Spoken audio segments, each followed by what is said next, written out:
Okay, greetings from Camp Crystal Lake. This is Warrington, Gillette, the original Jason Voorhees, wishing you, yes, a happy Friday 13th on WithoutYourHead.com. All right, and welcome back to Without Your Head. And we are now joined by Warrington Gillette, who played Jason in Friday the 13th, Part 2. Welcome to the show. Greetings from Camp Crystal Lake. Glad to be on your show. Cool. How did you, speaking of Camp Crystal Lake, how did you get from there to Manhattan? How to get well, I started in Manhattan, and then I got to Camp Crystal Lake, and then when I did what I had to do up there, I just came back to town. And I guess I was going to school in East Strasbourg and getting in the actor's studio and trying to make my way into the business. Mm-hmm. I didn't think when I got a break it would include all these stunts and a potato sack on my head. Mm-hmm. But that's all right. I was happy to do anything. Right. We do the show with potato sacks on our head.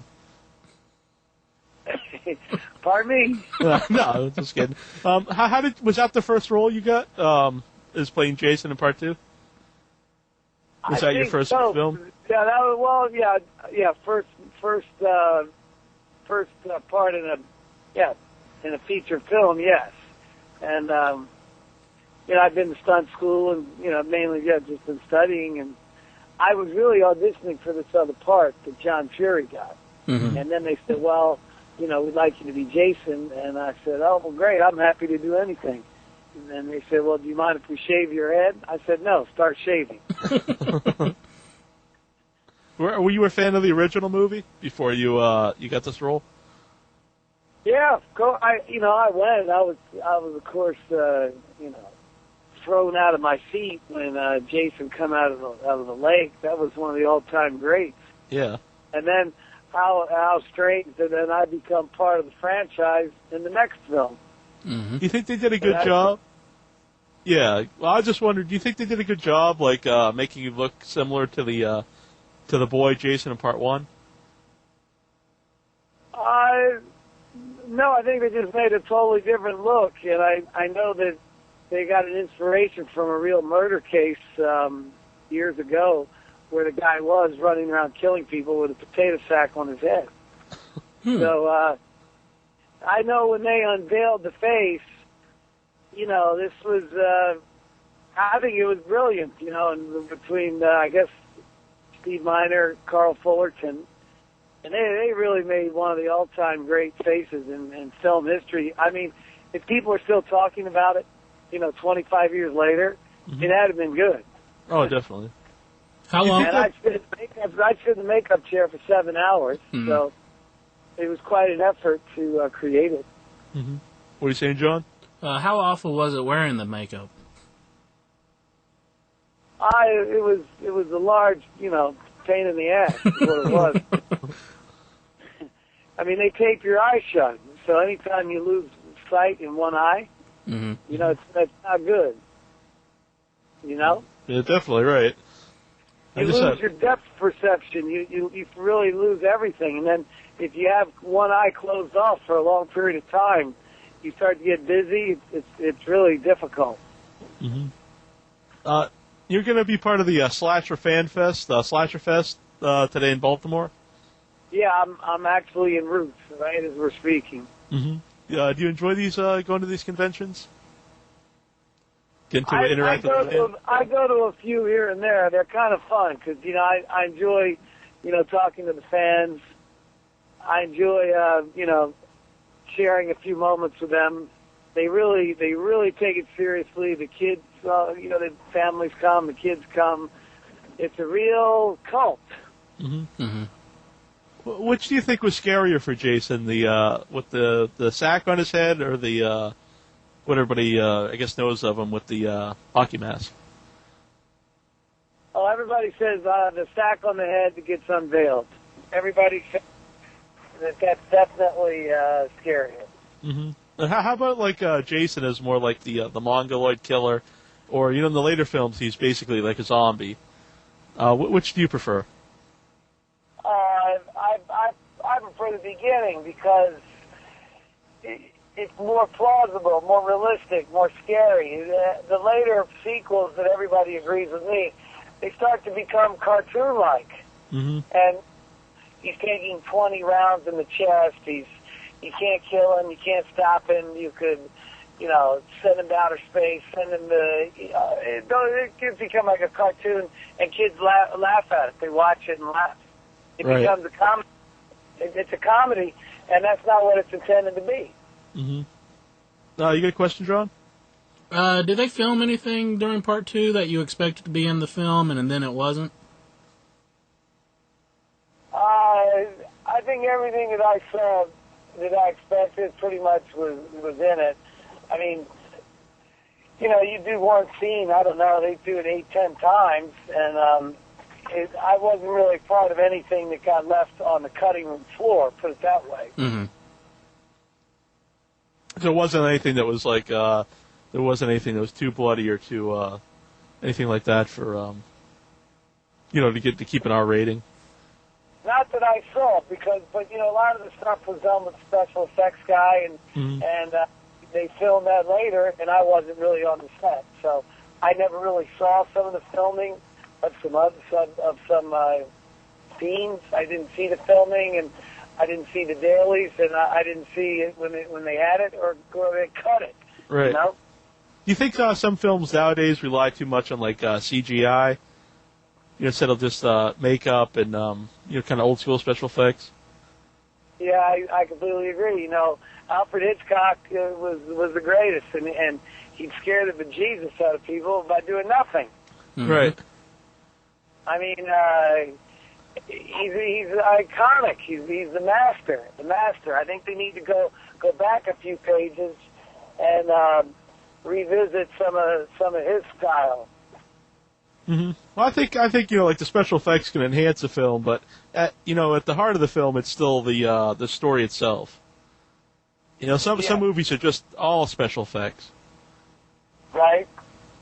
And high definition, the video. Right. Let everybody know too. You've got a new movie coming out, Bloody Social. Yeah. Well, we have to make it first. Right. You've written it. It was called Bloody Social. It's going to be extremely controversial because it's loosely based around the sudden death of my father, that we feel he didn't die of natural causes. So it's a huge scandal right now in Palm Beach. Everybody's freaking out over it. It's been all over the media, National Enquirer, Globe. It's involving now a local congressman. It's involving the DA. In my mind, it's a major cover-up. Absolutely, they violated every law possible with regard to his death. And then his wife, this Steele heiress, she takes off with her new lover. He comes back. He moves in the house. So Bloody Social, at least the foundation of it is based on that, and it's a great story of revenge, vigilantism, the poor against the rich, the little man against the establishment, and they picked the wrong guy to take out and sweep under the rug. They picked the father of Jason Voorhees. Mm-hmm. They picked the wrong guy. And your father was actually killed on Friday the 13th. Yes. Yeah, on Friday the 13th, and his wife, my evil stepmother, she invited a priest over. And so they had a little Last Supper lunch, and then after the lunch, he died. And then she decided to call 911 at 6:30. Mm-hmm. They got there, he was blue and cold, and rigor mortis had set in.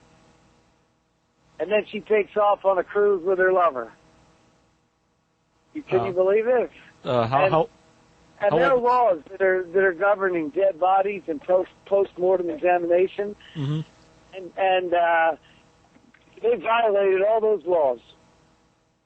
There was absolutely no autopsy when one was the federal and state statutes all required one.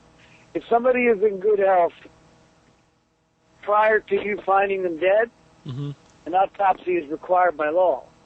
So when I spoke to the town coroner, he only said that, we don't do autopsies on people 65 years old.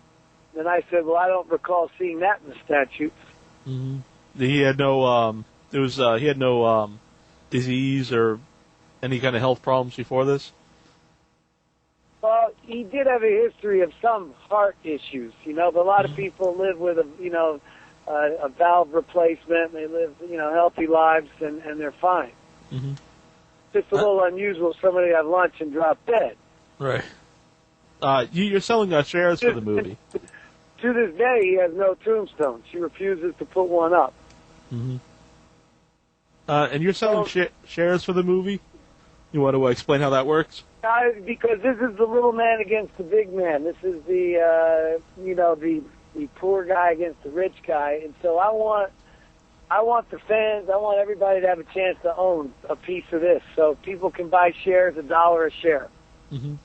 And if they mention, and if they hear this interview, I want them to mention without your head if they buy shares. Yeah, well, they can go to the website. It's BloodySocial.com. BloodySocial.com. They starting, I guess, next week, you'll be able to hit a link that says Ownership Opportunity. You'll see a big stock certificate that will come up, and you'll be able to buy the shares $1 a share. Mm-hmm. And all the shares added up are going to, own a substantial part of the movie. Mm-hmm. Do you have the whole script already written? Oh, we have the screenplay. We've already got it broken down. We're into, into pre-production.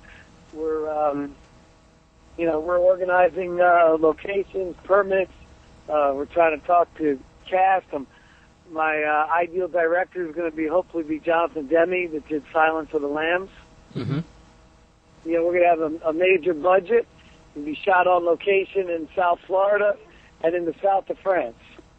Cool. Well, we wish you good luck with the movie. Excuse me? We wish you good luck with the movie. Thank you so much. And when the stock certificate's up and ready to go, I'll let you know. All right. Yeah, we'll put a link up on our website. You get a question, John? Are you surprised at the longevity of Friday the 13th? Yeah, excuse me? Oh, I was just asking, are you surprised at the longevity of the Friday the 13th series? Yes. Yeah, I'm absolutely in shock and awe of the longevity. I think, it's unbelievable that a film series could go on that long. Over a quarter of a century, and now they're getting ready to release, I believe, the 13th film. I think they're, I guess they're gonna, I don't know if it's a remake, I think they're calling it a reimagining, is the new movie. I think they're gonna go back to, back when Jason was, a kid. For the new film. They go take a loop back.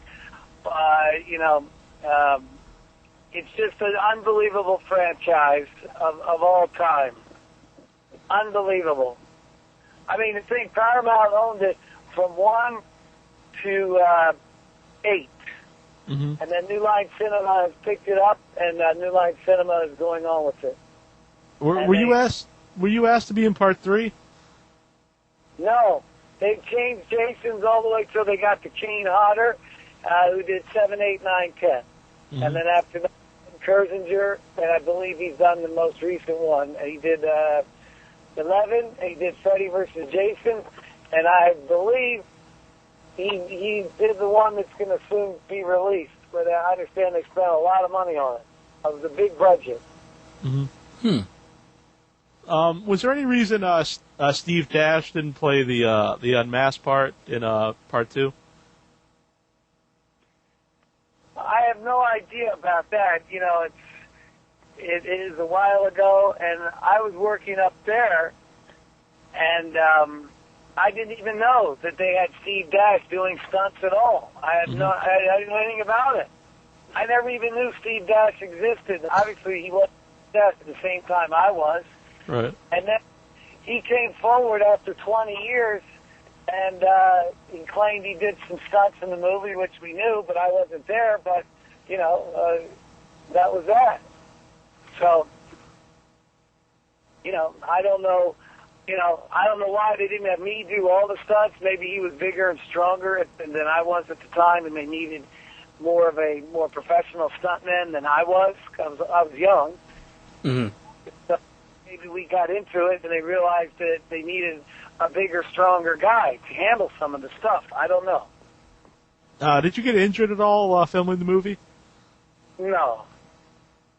No, there were some issues flying through that glass, the plexiglass, because I didn't have, obviously I had one eye open, and I'm going right through the glass. Mm-hmm. And then, I got cut up, and, I was definitely bleeding, because I went through there about 10 times. Yeah, definitely. Looking back on Friday 13th, what would you say is your fondest memory? Wow. I think the fondest memory was getting the word that you're hired, that you're part of the production. Mm-hmm. That's like an amazing memory that you're part of it. And then I suppose, being up there and doing that stunt through the window in the end, that was one of the most incredible experiences in my life. And what totally blows my mind and totally kills me is that I know for a fact what I did, okay? We had built a platform on the side of this house. Mm-hmm. You all there? Yeah. Yep. There were 3 steps I take. 1, 2, 3, and you go through the window, okay? Granted, I had one eye taped shut, and this whole exotic, face was on. I know I took 3 steps, blasted right through the window. It's a fact. Now, the fact that this coordinator, Budney, and all these people claim there was a rigging that swung me like an arc roof to the house into the... I've never heard of such a thing. There's no damn rigging. You would have seen it in my clothes. Right. I mean, they had a machete blade sticking through my shoulder. The handle's on the other side. They had loose blood spewing out. They had clotted blood all over me. I was not hanging on a winch. Where would the winch have been attached? Mm-hmm. It was just a silly little cabin, in the woods. There was no structure on a roof with a winch with a rigging. Right. I don't even know what they are. I have no idea, and I cannot believe that there's all this controversy how it was done and on and on and on. Mm-hmm. Fans are still deliberating over this. Oh, it's wild. Did you get to keep It's wild. Did you get to keep Did you get to keep any props from the movie? No. Keep in mind, the budget was $1 million. Mm-hmm. It was a 30-day shoot. No one had any idea that it would become a $1 billion franchise. It would soon be owned by an organization owning like Lord of the Rings. No one knew. We were young. Frank Mancuso was young. Steve Miner was young. No one knew. So, no one knew that those props would be valuable one day. Mm-hmm. Although I did have my original script. It was kind of fun. Yeah. Kept that after 20 years. So. What was it like working on Penny Dreadful?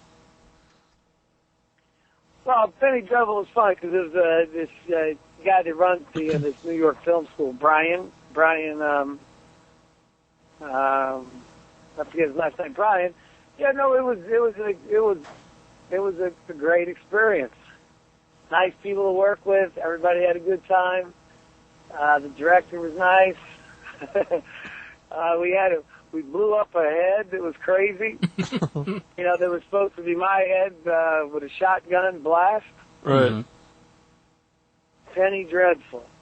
But look, the most exciting thing that's going to change my life and change history is going to be Bloody Social.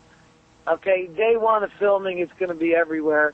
They will definitely dig the coffin up of my father. That will be on national TV. This thing is going to rock. It's going to rock. I'm going to invite every icon in the horror film industry to participate in it. I'm going to have everyone in the business in it that I can. I'm trying to get Robert Englund to play a key part. Mm-hmm.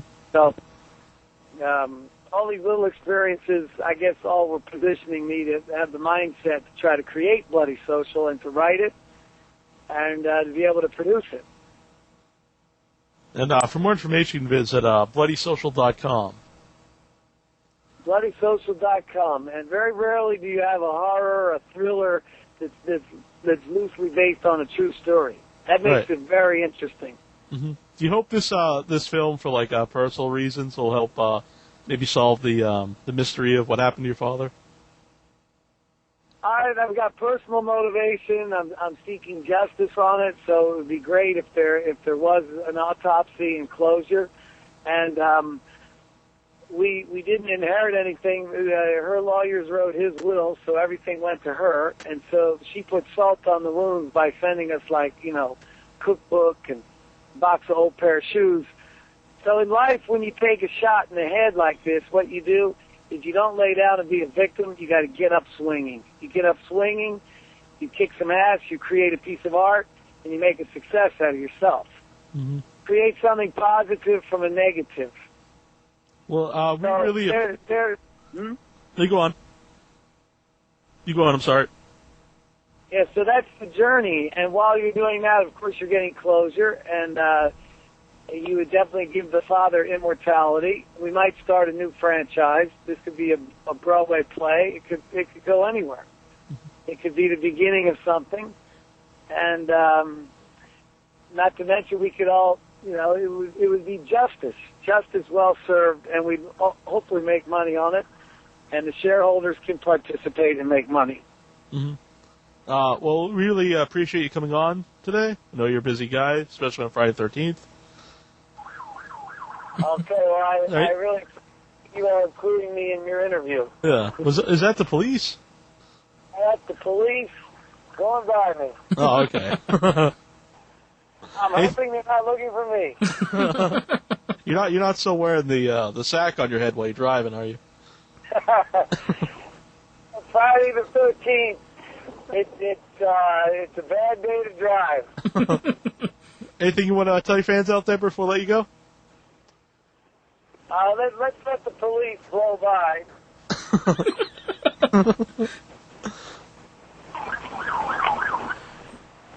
Yeah. Is there any? It's been a strange week in New York. Yesterday, as you know, a Yankee pitcher just flew his airplane right into a building. Mm-hmm. But anyway, just in closing, I just say that the justice is in the hands of the Lord, and we are certainly on a journey for justice. We're going to make a nice piece of art, and it'll be great to have the fans owning a big chunk of it. And we're going through the creative process, and I'm grateful that I have a little start, and I got an opportunity to be part of the Friday the 13th franchise that has been so successful. I'm overwhelmed to have played a small part in that. And now it's up to me to be able to take it to the next level and do something fabulous for myself. We really appreciate you coming on here, and best of luck on everything. All right, we stay in touch. Thanks so much. All right, y'all. This is BC Dupree, withoutyourhead.com, and let's go find this motherfucker before he finds us. School is out, McCullough.